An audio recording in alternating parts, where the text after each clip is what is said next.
Capítulo 4. A diferencia de lo sucedido en mi primera visita, el panorama frente a la mansión era caótico.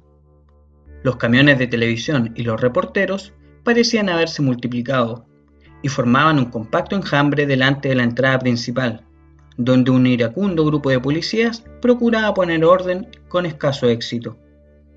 Comprendí que esta vez sería imposible ingresar con el auto a la residencia y pasé de largo el tumulto, resignado a estacionarlo junto a la vereda y caminar bajo la lluvia.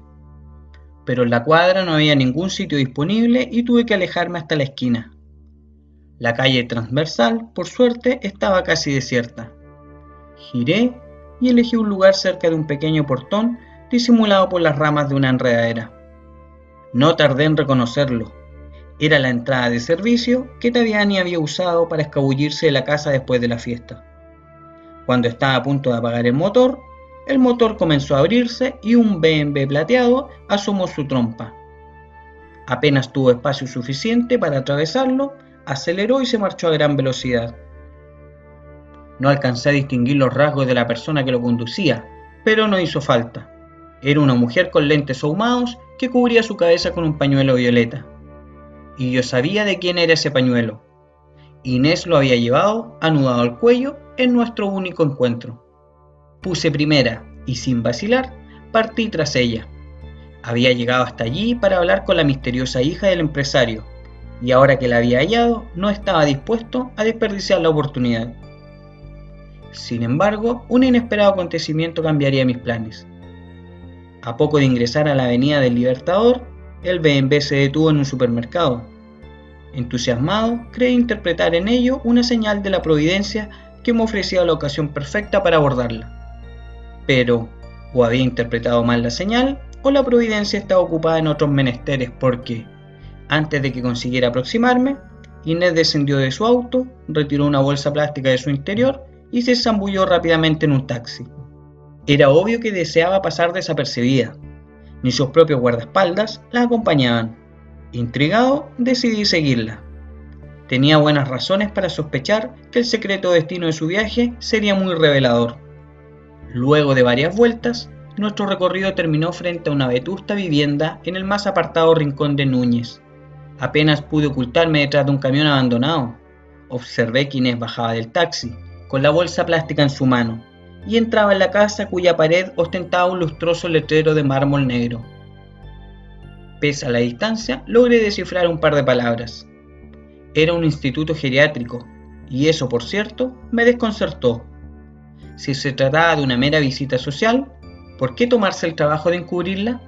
Pocos minutos más tarde, Inés salió, esta vez sin la bolsa, y volvió a subir al taxi que había permanecido allí aguardándola. Su visita había sido muy breve. Nos pusimos de nuevo en marcha, pero al doblar en Cabildo, la distracción me jugó una mala pasada. Un semáforo inoportuno me retuvo en una esquina y ellos, fundidos en el vertiginoso torrente amarillo de taxis que atestaba la avenida, se alejaron inmediatamente. Por más que intenté localizarlos, al cabo de unas cuadras, comprendí que sería inútil y desistí. Inés se había esfumado. El zumbido del celular me sobresaltó. No estaba acostumbrado al aparato y me llevó algunos segundos hacerlo funcionar. Era Pepe.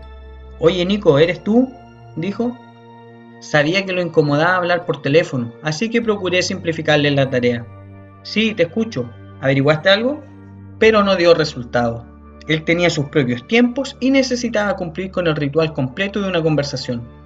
Por si hiciera falta, aclaró. «Soy yo, Pepe. Ya sé que eres tú. ¿Averiguaste algo?». Insistí, en esa ocasión con más suerte. «No mucho», respondió. «Al impermeable lo compró una mujer, pero pagó en efectivo. Lo único que recuerda al vendedor es que usaba lentes de sol y un pañuelo en la cabeza». «¿De qué color?». «¿Qué cosa?». «El pañuelo. ¿No te dijo si era violeta?». «No, no mencionó el color. ¿Por qué? ¿Es importante?». En realidad no lo era. Las evidencias que apuntaban a Inés eran demasiado comprometedoras para preocuparse por ese detalle. «¿Y de Taviani? ¿Hubo novedades?», pregunté. «Ninguna. El que llamó fue Galarza, varias veces. Esto se está poniendo feo. ¿Escuchaste las noticias?». «No. ¿Qué pasó?». «Volvió el millonario y en la tele no hablan de otra cosa». Nos despedimos y encendí la radio. Pepe tenía razón. Oliveira había llegado a Buenos Aires. En el fugaz encuentro que mantuvo con los periodistas en el aeropuerto, solo había abierto la boca para desmentir su vinculación con el escándalo de Aguas Blandas. De lo sucedido en su casa, en cambio, ni una palabra. Pero a nadie se le escapaba que había adelantado su regreso por ese motivo.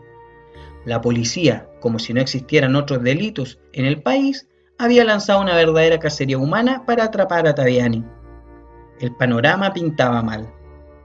Resolví por el momento olvidar a Inés y concentrarme en la búsqueda de mi cliente. El problema era que no sabía por dónde empezar.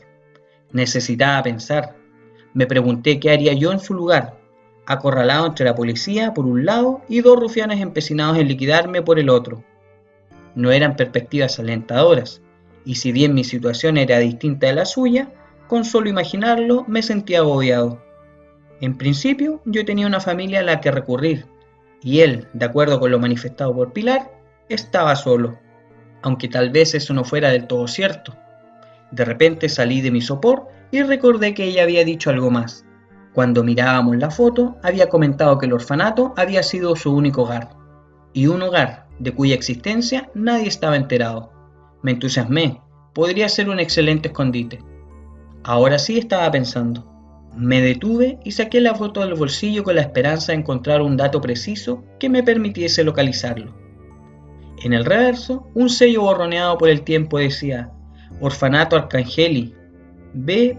Lía. Nada más, ni domicilio ni teléfono, solo el nombre incompleto de una población perdida en la inmensidad del territorio nacional. B. Lía, repetí desanimado. Sin embargo, esa abreviatura me resultó vagamente conocida. Algo se sacudió en un repliegue de mi pobre cerebro que, aturdido por las exigencias y torturado por el hambre acumulada de un mediodía sin desayuno ni almuerzo a la vista, evocó la temible presencia de mi profesora de geografía de quinto año. Jamás creí que llegaría el día en que debería agradecerle por obligarme a memorizar los nombres y ubicación de cada uno de los pueblos de la provincia de Buenos Aires. Pero ahí estaba, con una sonrisa estúpida y agradecida, porque yo, pese a que nunca había puesto un pie allí, sabía muy bien que B. Lía era en realidad Villa Lía, un pequeño pueblo situado a 120 kilómetros al noreste de la capital.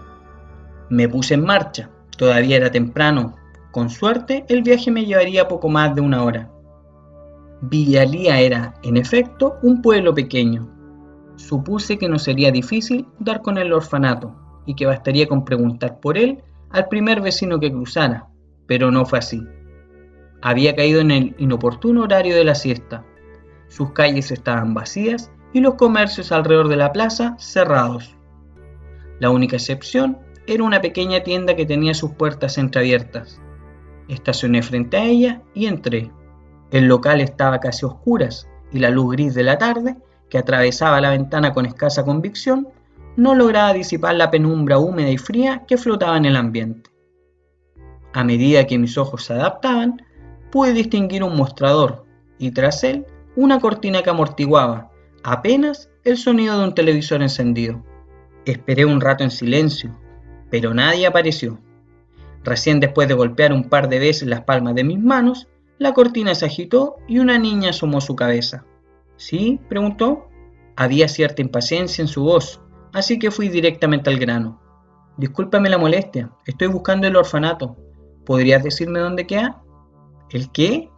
El orfanato, repetí, y pensando que no me había entendido, agregué: el orfanato Arcangeli.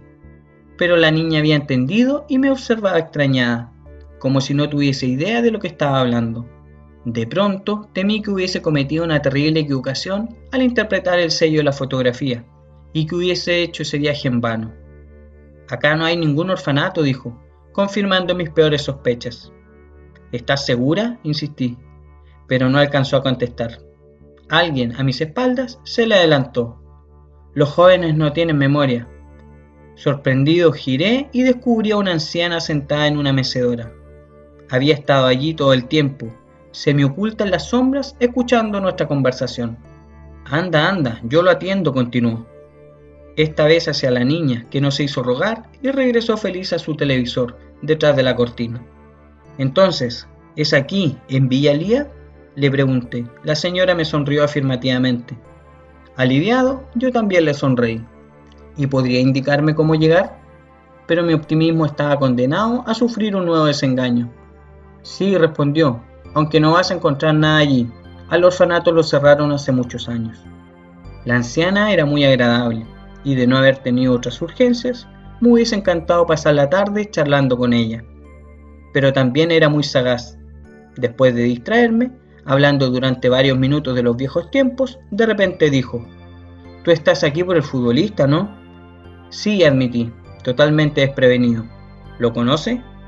«Eso depende». «¿De qué?», la miré extrañado. «Si eres periodista, no lo conozco». «No, no soy periodista. Soy su abogado y lo estoy buscando». «¿Por qué? ¿Lo perdiste?». Su ironía no me causó gracia, pero ya estaba jugado y decidí poner mis naipes sobre la mesa. Sin abundar en detalles, le conté la verdad acerca de su fuga. Tras escucharme atentamente, ella afirmó: «Sí, ese muchacho sufrió demasiado. Es lógico que no confíe en nadie. Pero no está en el pueblo. Jamás volvió». Luego, tomando un termo que había en una banqueta a su lado, dijo: «Siéntate, ¿quieres un mate?». Aunque hubiese preferido algo más sólido, acepté. El mate estaba amargo, pero la historia que me relató fue apasionante. El orfanato había sido fundado por Azucena Arcangeli, una maestra llegada a Villa Elía en la década de los 80. Acompañada por un grupo de huérfanos y una pequeña sobrina, cuyos padres habían fallecido, se instaló en una chacra a un par de kilómetros del centro. Uno de esos chicos era Daniel Taviani. Desde muy temprano, Daniel demostró una clara vocación por el deporte, y con el correr de los años fue perfilándose como un futbolista excepcional. Al principio integrando equipos regionales, y después participando en campeonatos de ligas menores. Su habilidad pronto atrajo la atención de los grandes clubes, que no tardaron en hacerle importantes ofertas de trabajo. «Y aquí viene lo interesante», señaló la anciana tras una breve pausa. «Él los rechazó a todos». No me asombró. Los imprevisibles desplantes de Taviani no eran ninguna novedad para mí. Sin embargo, ella no había terminado todavía. «Daniel nunca dio explicaciones ni habló de ello», prosiguió. «Pero Azucena conocía su secreto y un día me lo contó. El muchacho no quería irse de aquí porque se había enamorado. Recordé el comentario que Pilar había hecho esa mañana acerca de un romance frustrado y presentí que algunos cabos comenzaban a unirse». «¿Una chica del orfanato?», pregunté. «Sí, se llamaba Ana. Era la sobrina de Azucena. Pero eso duró poco. Ella lo dejó plantado y se fue del pueblo sin despedirse. Nadie supo dónde. Él sufrió mucho, pobre. Después de varios meses aceptó la oferta de un club de Rosario y terminó yéndose también». «¿Y no hubo noticias de ella?». «No que yo sepa, pero tampoco las esperábamos». ¿Por? A Ana la avergonzaba vivir de la caridad, y lo único que quería era olvidarse del orfanato. Como sea, más tarde Azucena enfermó y no pudo seguir trabajando. Los chicos fueron enviados a otros sitios y ella se quedó sola hasta que, hace un par de años, se la llevaron. ¿A dónde? Dicen que a Buenos Aires, a un geriátrico. El mate tembló en mi mano al escuchar esa palabra. No creía en las coincidencias. La certeza de que yo había estado frente a la puerta de ese geriátrico, hacía apenas unas horas, era demasiado fuerte para ignorarla. Las letras de este maldito crucigrama continuaban apareciendo, pero yo no lograba encontrar la forma de vincularlas. Durante el viaje de regreso, una densa capa de nubes negras sobrevoló la ruta acompañándome en la misma dirección. Lamenté no ser supersticioso. Quizás me hubiese simplificado las cosas. Había repasado, una y otra vez, los datos aportados por la anciana, y todo lo que había conseguido era un formidable dolor de cabeza.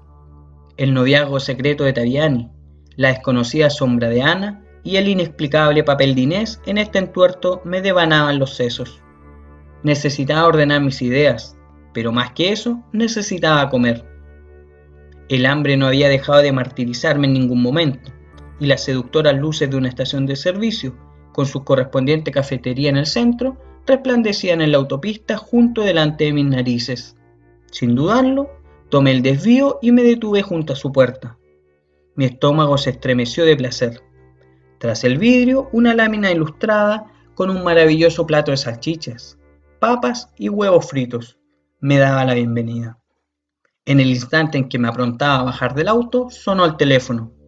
Pensé que sería Pepe, pero una voz femenina que no alcancé a reconocer dijo: «No puedo esperar tu llamado, nos vemos a las 6 en la Fuente de las Nereidas», y cortó. Fue tan rápido que no atiné a responder. Obviamente la mujer creyó que había hablado con Taviani, ya que nadie, salvo Pepe, sabía que yo tenía su celular. Un sudor helado me recorrió la espalda de solo imaginar que esa mujer podría ser la causa de tanto misterio. En el aparato había quedado grabado su número, pero no podía llamarla sin delatarme. Decidí acudir a la cita. Eran las 5:10 y la Fuente de las Nereidas se hallaba en la Costanera Sur, al otro lado de la ciudad. Debía apurarme. Le eché una mirada a las salchichas y partí. Mi estómago lanzó un rugido sordo. Jamás me perdonaría semejante traición. Llegué a la fuente poco antes de las 6. El aspecto de la costanera era desolador. La tormenta había recrudecido. El viento aullaba desapaciblemente en las copas de los árboles y no había un alma a la vista. De alguna manera eso me favorecía. La oscuridad del anochecer y la cerrada llovizna que caía impedirían que fuese reconocido a la distancia. Pero el aire siniestro que flotaba en la atmósfera no dejaba de inquietarme. Pese a ello, descendí del auto, levanté el cuello de mi impermeable y me acerqué a las Nereidas. Ellas, bellísimas e imperturbables, se desentendieron de mis problemas. Tras varios minutos de espera, mi estado de ánimo no mejoró. Ese páramo inhóspito, más que el romántico fondo para un encuentro pasional, parecía el sórdido escenario de una emboscada, y yo ni siquiera era el invitado. Tuve un mal presentimiento y resolví largarme de allí. Pero cuando estaba a punto de regresar al Citroën, una difusa silueta surgió de repente en la bruma. Supe que sería demasiado tarde para huir. Un coche se aproximaba a toda velocidad con sus faros encendidos. Luego, sin vacilar, trazó una curva cerrada y se detuvo bruscamente frente a mí. Durante unos segundos nada sucedió. Si no hubiera sido por los latidos de mi corazón, que aporreaban mi pecho con la desconsiderada persistencia de un martillo neumático, hubiese podido jurar que el tiempo se había paralizado en ese instante. Encandilado por el brillo hipnótico de aquellas luces amarillas, ni siquiera me atreví a respirar. Un relámpago partió el cielo en dos y su enceguecedora luminosidad solo vino a reafirmar mis temores y a sumergirme, aún más, en la desesperante pesadilla en que me hallaba. Pero estaba despierto, muy despierto.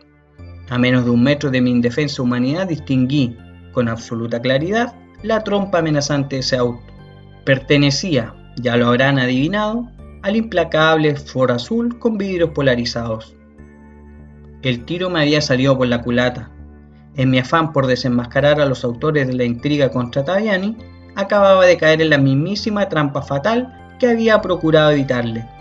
Y ya sabía que quien estaba al volante de ese auto no se andaba con vueltas. Una leve presión en el acelerador y yo sería historia. El ruido seco de los engranajes de la caja de cambio me anunció que mi verdugo no tardaría en ponerse en marcha. Aunque estaba herméticamente acorralado, mi primer impulso fue el de pegar un salto para eludirlo, pero el miedo había entumecido mis músculos y me quedé clavado junto a la fuente, aguardando el golpe final. Sin embargo, el golpe nunca llegó. El auto, en lugar de avanzar, retrocedió y enseguida, en una rápida maniobra, giró sus ruedas y se fumó envuelto en un vaporoso remolino de agua. Volví a respirar. No era a mí a quien quería. Esa cita con la muerte había sido urdida para otra persona. No esperé a recuperarme. Tan pronto dejé de temblar, subí al Citroën y me alejé de allí. En esta ocasión fui yo el que ignoró a las Nereidas. Ni una mirada, ni un adiós. Estábamos a mano. Apenas había recorrido unos pocos metros cuando el sonido del celular volvió a alterar mis nervios. Un sobresalto era lo que menos necesitaba en ese momento, y casi lo tiró por la ventana. Pero el sentido común prevaleció y no lo hice. Esta vez sí, era Pepe, y para variar con buenas noticias. Mi cliente había aparecido. ¿Dónde está?, pregunté. En la casa de un sobrino de Pilar. Ella me llamó desde un teléfono público. El muchacho tiene miedo de que mi línea esté pinchada. Taviani se estaba poniendo paranoico, pero después de mi experiencia en la fuente, hasta yo lo estaba. ¿Y qué más dijo? Que te quedes tranquilo, esta noche tiene una cita que va a aclararlo todo. No, Pepe, exclamé, esa cita es una trampa. y tras contarle brevemente lo que acaba de sucederme, agregué: tienes que asegurarte de que no vaya a ninguna parte, es muy importante. No será fácil, respondió, pero Pilar se ocupará de convencerlo. No dudé de que lo haría. Si había alguien capaz de controlar a Taviani, era ella. Nos despedimos y me encaminé hacia Núñez. Una dama de cierta edad me aguardaba sin saberlo. El geriátrico lucía poco acogedor en la oscuridad de la noche, y un pequeño letrero despintado me advertía que el horario de visitas ya había concluido. Aún así, apreté el timbre. Azucena era la última carta que tenía y no estaba dispuesto a permitir que nadie me impidiera jugarla. Escuché pasos en el zaguán y ensayé mi mejor sonrisa. Fue un desperdicio. La mujer de guardapolvos que abrió la puerta se veía demasiado cansada para reparar en mis encantos. Buenas noches, quisiera hablar con Azucena Arcangeli, dije, y adelantándome a un eventual rechazo, agregué: sé que es algo tarde, pero... ¿Hablar con Azucena?, me interrumpió ahorrándome las disculpas. Sí, serán solo unos minutos, respondí, complacido al comprobar que mi presunción de que ella se hallaba allí había sido correcta, pero mi satisfacción sería efímera. ¿Hace mucho que no la ve?, preguntó. Bueno, sí, mentí. ¿Por qué? Porque hace tiempo que la pobre no habla ni entiende nada. Agobiado por su revelación, escuché vagamente que Azucena padecía un mal que la había sumido en un estado de ausencia permanente. Su cuerpo funcionaba con normalidad, pero su mente se había extinguido para siempre. Mis esfuerzos por localizar a la única persona que podía ayudarme habían sido en vano. A los efectos prácticos, hubiese dado igual no hacerlo.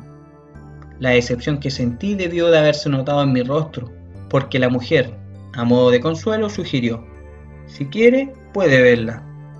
Aunque esa visita carecía ya de sentido, no tuve el coraje de confesarle el verdadero motivo de mi abatimiento y acepté.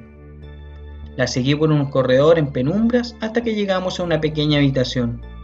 La mujer encendió la luz y dijo: es aquí, ahora lo dejo, todavía tengo que servir la cena. Luego se marchó, sin entusiasmo, con su cansancio a cuestas. Azucena yacía en su cama con los ojos cerrados y gesto apacible. No había sillas en el cuarto, así que permanecí de pie, observando su sueño eterno y sintiéndome un miserable por invadir la desvalida intimidad de aquella desconocida. Pero ya estaba allí, y supuse que unos minutos más no cambiarían las cosas, sobre todo cuando advertí el cuadro colgado cerca de la ventana. Era la descolorida copia de un aburrido paisaje campestre, y por la capa de polvo que lo cubría, calculé que llevaría años en esa pared. Sin embargo, había algo extraño en él. La capa de polvo estaba incompleta. Sobre su marco se destacaban con claridad la huella de 2 dedos, uno en cada borde. Ese cuadro había sido tocado recientemente, como si alguien lo hubiese tomado con ambas manos. Intrigado, me acerqué y puse las mías en la misma posición. Por la manera de sostenerlo, deduje que había sido descolgado. Sugestionado por las circunstancias en que me hallaba, no pude imaginar otro propósito para semejante maniobra que el de ocultar un objeto, y sin dudarlo, también yo lo descolgué. Pero la ilusión de que esa pintura encubriera una caja fuerte secreta se esfumó apenas lo retiré de su sitio. Allí no había nada más que la superficie plana de la pared, telarañas y un clavo herrumbrado. Al intentar reinstalar el cuadro en su sitio, tuve dificultades. No lograba engancharlo y lo giré para ver cuál era el problema. Entonces, inesperadamente, descubrí que mi intuición no me había fallado. Adherida a su dorso con un par de gruesas cintas transparentes, había una bolsa plástica, y yo, que la había olvidado hasta ese instante, la reconocí de inmediato.